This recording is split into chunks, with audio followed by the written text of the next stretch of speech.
Hi all, welcome to electrical എഡ്യൂസ് ഓൺ. ഇപ്പോൾ നമ്മളുടെ KSEB ഇലക്ട്രിസിറ്റി വർക്കർ അല്ലെങ്കിൽ മസ്ദൂർ പോസ്റ്റുകളിലേക്ക് വന്ന ഒരു ഓർഡർ നിങ്ങൾ ശ്രദ്ധയിൽപ്പെട്ടിട്ടുണ്ടാവും.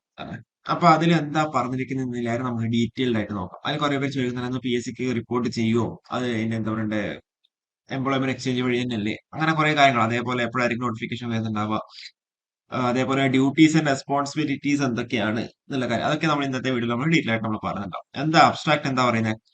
അമെൻമെന്റ് in qualifications as well as duties and responsibilities of electricity worker incompatible with the central electricity authority CA regulation 2023 sanctioned orders issued. അതിൽ കുറെ നമ്മൾ ആ ഒരു ലെറ്റേഴ്സിന്റെ നമ്പേഴ്സ് അവിടെ കൊടുത്തിട്ടുണ്ട്, അത് അവിടെ നിൽക്കട്ടെ. അതിലെന്താ ഓർഡർ എന്താ? ഫസ്റ്റ് എന്ന് പറഞ്ഞു കഴിഞ്ഞാൽ നമ്മളുടെ പ്രീവിയസ് ക്വാളിഫിക്കേഷൻ എന്താണെന്നുള്ള കാര്യം. അതായത് ഇപ്പൊ കറന്റിലായിട്ട് എന്തായിരുന്നു? 4ാം ക്ലാസ് പാസ്സായിരിക്കണം, 10ാം ക്ലാസ് ഫെയിൽ ആയിരിക്കണം, പിന്നെന്താ, നോളജ് ഓഫ് സൈക്ലിംഗ്, പിന്നെ അത് മെയിൽ കാൻഡിഡേറ്റ്സിന് മാത്രമേ അപ്ലൈ ചെയ്യാൻ വേണ്ടി പറ്റുന്നുണ്ടാവുള്ളൂ. പിന്നെ മിനിമം ഹൈറ്റ്, വിഷൻ, അതേപോലെ must be physically fit for outdoor works. അപ്പൊ ഈ ഒരു രീതിയിലായിരുന്നു എന്ത് മുന്നേ ഉണ്ടായിരുന്നത്. അപ്പൊ അത് അവരവിടെ കൃത്യമായിട്ട് അവിടെ പറഞ്ഞിട്ടുണ്ട്. പിന്നെ എന്താ പറഞ്ഞേക്കുന്നത്? അതായത് CA regulations 2010 stipulated certain standards of qualification for supervisors, engineers as well as these providing. അതായത് നമ്മൾ 2010 CA റെഗുലേഷൻസ് പ്രകാരം എന്ത് ചെയ്യാം, നമ്മുടെ സൂപ്പർവൈസേഴ്സ്, അതേപോലെ എഞ്ചിനീയേഴ്സ്, അതുകൂടാണ്ട് അവർക്ക് ടെക്നിക്കൽ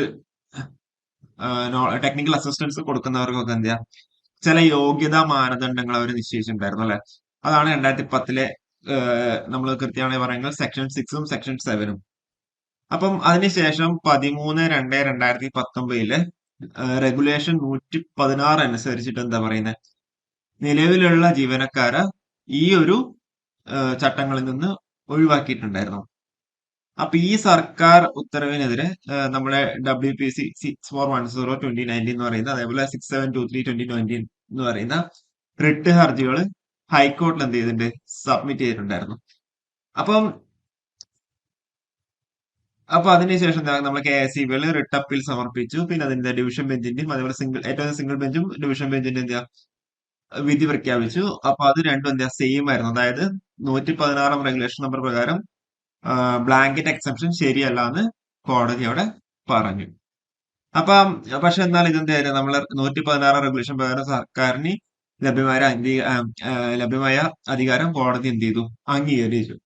അപ്പൊ ഇതിനെതിരെ അവർ അപ്പീൽ സമർപ്പിച്ചെങ്കിലും സുപ്രീം കോടതി എന്ത് CA 1498/1500 ഓഫ് 2022 പ്രകാരം അതെന്ത് ചെയ്തു, തള്ളിക്കളഞ്ഞു. പിന്നെ അതിനുശേഷം എന്താ 21/4/2022 എന്ത് ചെയ്തു, പുതിയ ജിയോ എന്ത് സർക്കാർ ഉത്തരവിറക്കി.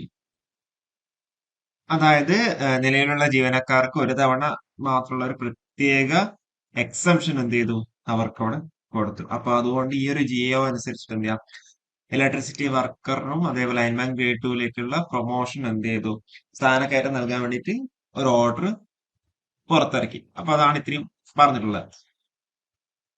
പിന്നെന്താ പറയുന്നത്?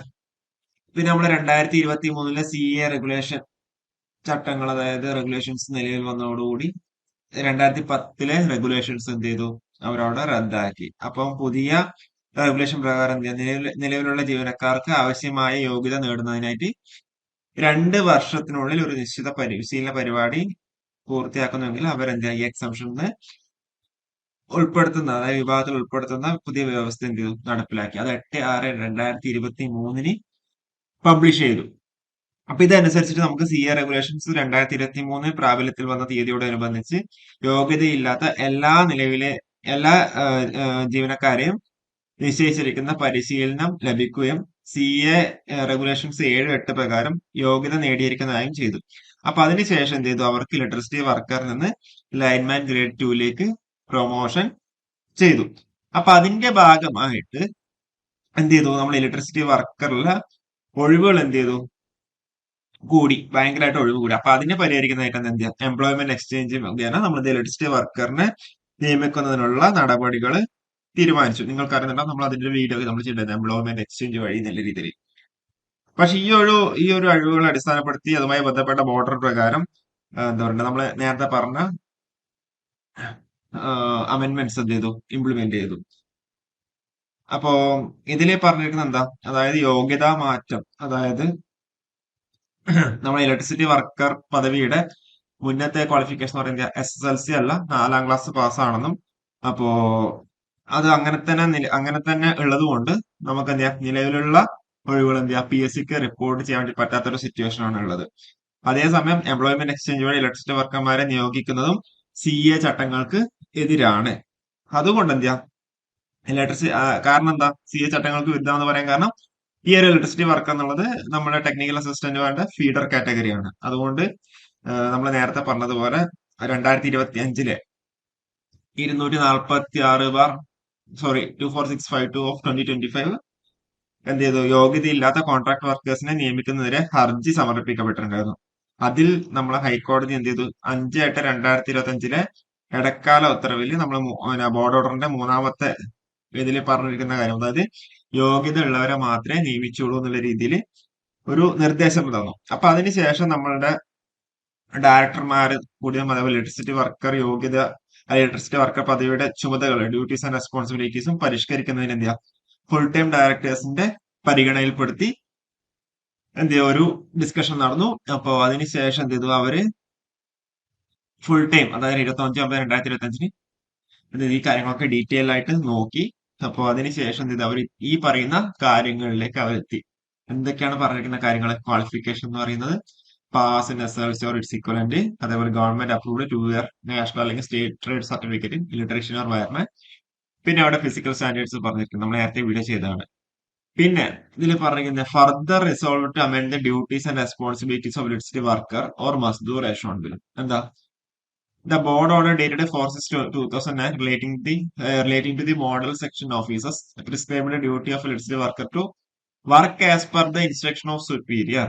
അതായത് നമ്മുടെ സുപ്പീരിയർ പറയുന്നതിനനുസരിച്ചിട്ട് നിങ്ങൾ എന്താ വർക്ക് ചെയ്യാന്നുള്ളതിന് പകരം shall be amended as assist or substitute those extending technical assistance to the supervisors and engineers work as per the instruction of superiors concerned. ആ ഒരു രീതിയിലേക്ക് എന്ത് ചെയ്യാം, അവരവിടെ, അതായത് സൂപ്പർവൈസേഴ്സ് അല്ലെങ്കിൽ എഞ്ചിനീയേഴ്സ് തുടങ്ങിയവർക്ക് എന്താ, ടെക്നിക്കൽ അസിസ്റ്റൻസ് നൽകുന്നവരെ സഹായിക്കണം, അല്ലെങ്കിൽ അവർക്ക് പകരം എന്ത് വർക്ക് ചെയ്യാം. ഓക്കെ, പിന്നെന്താ,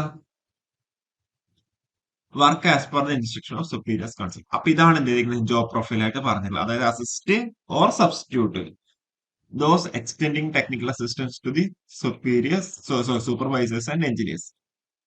പിന്നെ പറഞ്ഞിരിക്കുന്ന ലാസ്റ്റ് പോയിന്റ് നമുക്ക് further resolve to report the vacancies of electricity worker to the Kerala PSC. അതായത് ഇലക്ട്രിസിറ്റി വർക്കർ ഒഴിവുകളെ കേരള PSCക്ക് റിപ്പോർട്ട് ചെയ്യാൻ വേണ്ടിയിട്ട് തീരുമാനിച്ചു. ഓക്കെ, അപ്പൊ ഇത്രയാണ് എന്ത് ചെയ്തിരിക്കുന്നത് മെയിൻ ആയിട്ടുള്ള കാര്യങ്ങൾ. അപ്പൊ ഇതാണ് നമ്മളുടെ ഓർഡറിൽ പറഞ്ഞിട്ടുള്ളത്. അപ്പോ നമ്മൾ എംപ്ലോയ്മെന്റ് എക്സ്ചേഞ്ച് വഴിയൊക്കെ നിയമിക്കുന്നൊക്കെ പറഞ്ഞതിന്റെ കാര്യങ്ങൾ നിങ്ങൾക്ക് അവിടെ കൃത്യമായിട്ട് മനസ്സിലായിട്ടുണ്ടെന്നാണ് മനസ്സിലാക്കുന്നത്. അപ്പോ കാര്യങ്ങളൊക്കെ ക്ലിയർ ആണ്. അപ്പൊ ഇതിന്റെ കൂടുതൽ വീഡിയോസ് ആയിട്ട് നമുക്ക് അവിടെ വീണ്ടും വരാം. Okay, thank you.